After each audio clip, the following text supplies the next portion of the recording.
नफीस अंसारी, ये भी यूट्यूब पर आते हैं, द पॉलिटिकल करके इनका पेज है, फेसबुक का अकाउंट है, यूट्यूब पे चैनल है।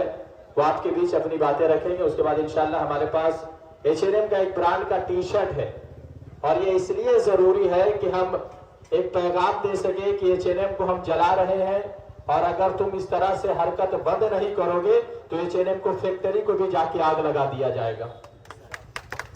ठीक है, तो मोहम्मद नफीस अंसारी से मैं गुजारिश करूंगा कि वह अपनी बात रखें।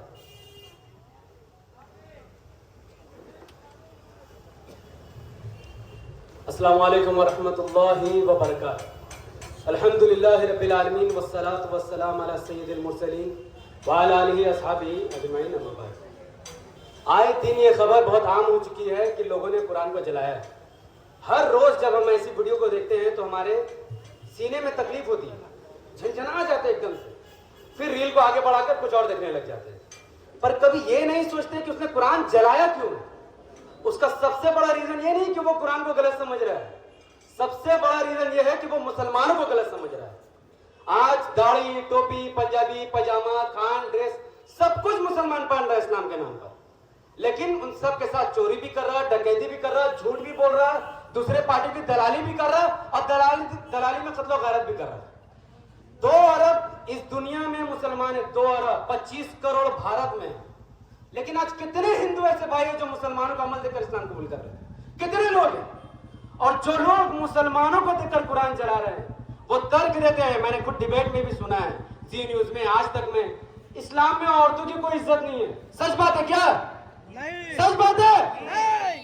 मैं उनसे कहना चाहता हूं, उन डिबेट में जाने वाले मौलवियों से, उन नमक हरानों से, उनको इस्लाम के बारे में पता ही नहीं है।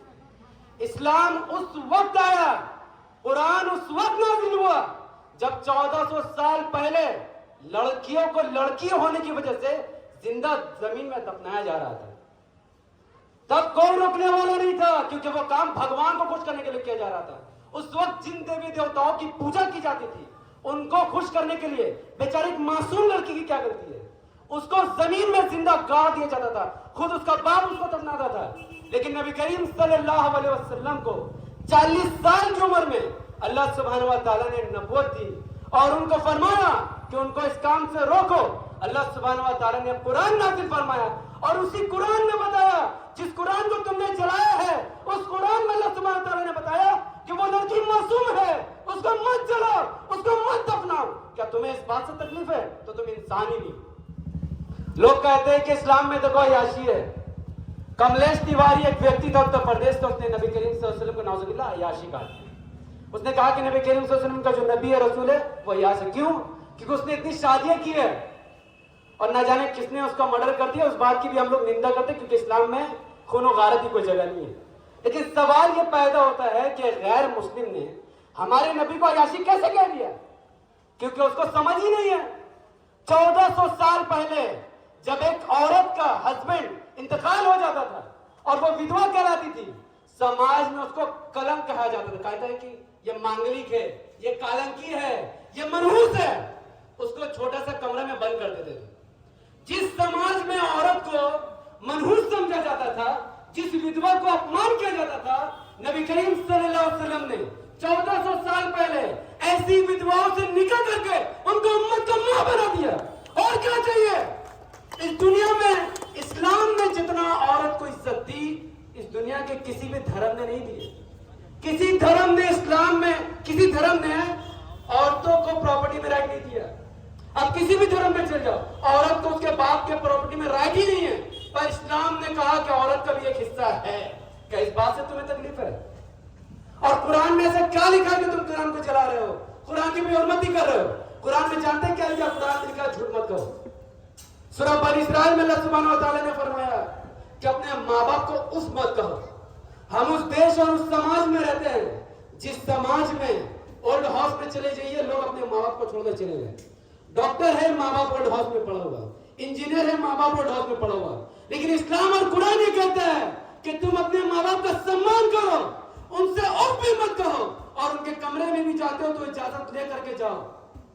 जिस दौर में लड़कियों को जिंदा दफनाया गया मनुष्य समझकर, इस्लाम वो धर्म है जिसने कहा है कि जिसके घर में 3 लड़की पैदा होगी वो उसको तालीम देगा, उसको तहजीब सिखाएगा और अच्छे नेक इंसान से उसकी शादी करा देगा तो जन्नत की गारंटी है।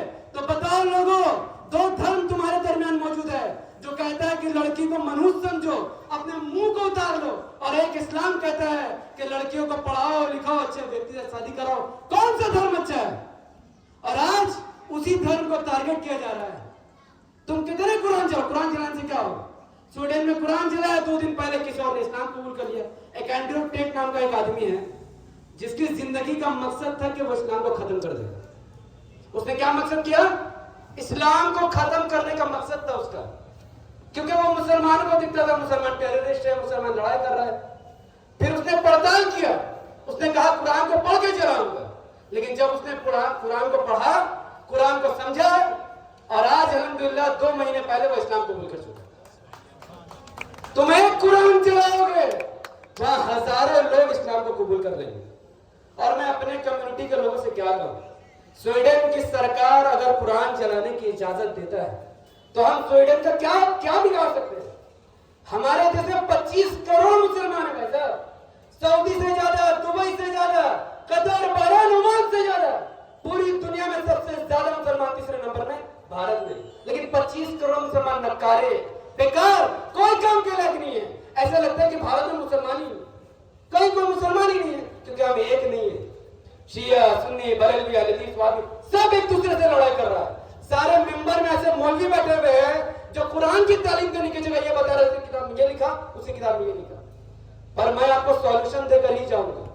आज अगर स्वीडन में कुरान चला, अगर आप चाहते हैं कि आगे कोई देश ऐसा ना करे, तो देश के 25 करोड़ मुसलमानों को एक होकर अपना वोट किसी एक पार्टी को देना होगा। किसी ऐसी पार्टी को वोट दो, किसी ऐसे मुस्लिम नेता को वोट दो कि तुम्हारे वोट देने की वजह से कम 50-60 मुस्लिम एमपी जीतकर पार्लियामेंट में जाए। इससे क्या होगा? इससे यह होगा कि सरकार तुम्हारी होगी। अगर मुसलमानों के समर्थन से देश में सरकार बनेगी तो स्वीडन के प्रोडक्ट को नेशनल वाइड बैन कर दिया जाएगा। मोबाइल से कितना प्रोडक्ट बैन करेंगे? हमारे ताकत से हमने मोबाइल में बैन कर दिया, आखिर में बच गया। और मेन उनको अगर सबक सिखाना है तो सरकार में हमें आना होगा। एग्जांपल के तौर पर वेस्ट बंगाल में मैं माननीय ममता बनर्जी जी से सीधा अपील करूंगा कि आपको इस साल विधानसभा इलेक्शन में बंगाल के 30% मुसलमानों ने एक तरफा आपको वोट कर दिया कि आप जीतो, आप सीएम बनो, आपकी सरकार बनेगी। कितने मुसलमानों को मंत्री बना दिया आपने? कितने मुसलमानों को डिप्टी सीएम बना दिया आपने? चलिए, आपने मंत्री नहीं बनाया, आपने सीएम नहीं बनाया, लेकिन जिस मुसलमानों को आपने वोट लिया है, जब आप स्टेज में चढ़कर इलेक्शन के टाइम में अल्लाह रसूल की बात कर रही थी, सर में आपका दुपट्टा तावड़ नहीं था, आपके जबान से अल्लाह रसूल का नाम निकल रहा था। आज इलेक्शन खत्म, वोटिंग खत्म, 30% मुसलमानों को वोट लेते हुए जब आपको पता चला कि कुरान को जलाया गया है, तो कम से कम वोट देने वालों के लिए ही एक स्टेज बनाती, रास्ते पर आती और कहती कि उसने गलत काम किया। आज वेस्ट बंगाल में 18 मेंबर ऑफ पार्लियामेंट टीएमसी के, 4-5 मुसलमान है बस। लेकिन अगर मुसलमानों की परवाह ममता बनर्जी को रत्ती बराबर भी है तो वो 18 एमपी स्वीडन में चलाया गया कुरान की निंदा पार्लियामेंट में करेंगे। अभी पार्लियामेंट ऑन हो चुका है, और अगर आपके एमपी ने कुरान चलाने की निंदा नहीं की तो रब्बे काबा की कसम वेस्ट बंगाल का कोई मुसलमान आने वाले वक्त में टीएमसी को वोट नहीं करेगा। हमें रोड में, स्कूल में, कॉलेज में उर्दू का खात्मा किया जा रहा है, अब क्या कुरान चलाने पर भी खामोश रहे? तो एक काम मैं देकर जा रहा हूं, अगर वो नहीं हुआ इंशाल्लाह फिर से स्टेज लगेगा, फिर से आंदोलन होगा। जाते जाते मैं कहूंगा कि देश में कई संगठन है, लेकिन मैं उम्मीद संगठन के लोगों को काफी दुआएं दूंगा। अल्लाह इनके चेहरे को रोशन करे, इन पर रहमत और बरकत करे। मैं बोलने वाला मेरी कोई औकात नहीं है और आप सुनने वाले आपकी कोई हैसियत नहीं है। अल्लाह जिसे चुनता है वो बोलता है, जिसे चुनता है वो सुनता है, और जिसे चुनता है उसके लिए उससे काम लेता है। तो मैं चाहूंगा कि ऐसे संगठन से जुड़िए, इस्लाम को मजबूत कीजिए और कुरान के पैगाम को बताइए कि कुरान में करप्शन भी मना है, बलात्कार भी मना है। मणिपुर में 2 महीने से हिंसा हो रही है, 2 कम्युनिटी आपस में लड़ रहे हैं। एक वीडियो वायरल हुआ, 2 लड़कियों को नंगा रोड में घुराया गया। ये 2023 की खबर है, ये आज की खबर है। 2 लड़कियों को नंगा घुराया गया, कई लोगों ने उसके साथ रेप किया है, और नरेंद्र मोदी जी कहते हैं कि मेरे कलेजे तकलीफ है। अरे काहे का 56 इंच का सीना है तेरा? कैसे 56 इंच? एक चाय वाला को धर्म के आधार पर हमारे गैर मुस्लिम भाइयों ने उसे पीएम बना दिया और आज उनके रहते रहते ये 2 गैर मुस्लिम महिलाओं का बलात्कार किया गया और ये कहता है कि मेरे कलेजे में तकलीफ है। तो इस्लाम मुझे इस बात की इजाजत देता है कि मैं कुरान के लिए भी बोलूं और उन लोगों के लिए भी बोलूं जिनके साथ गलत हो रहा है। वाखिर दवाना अल्हम्दुलिल्लाहि रब्बिल आलमीन।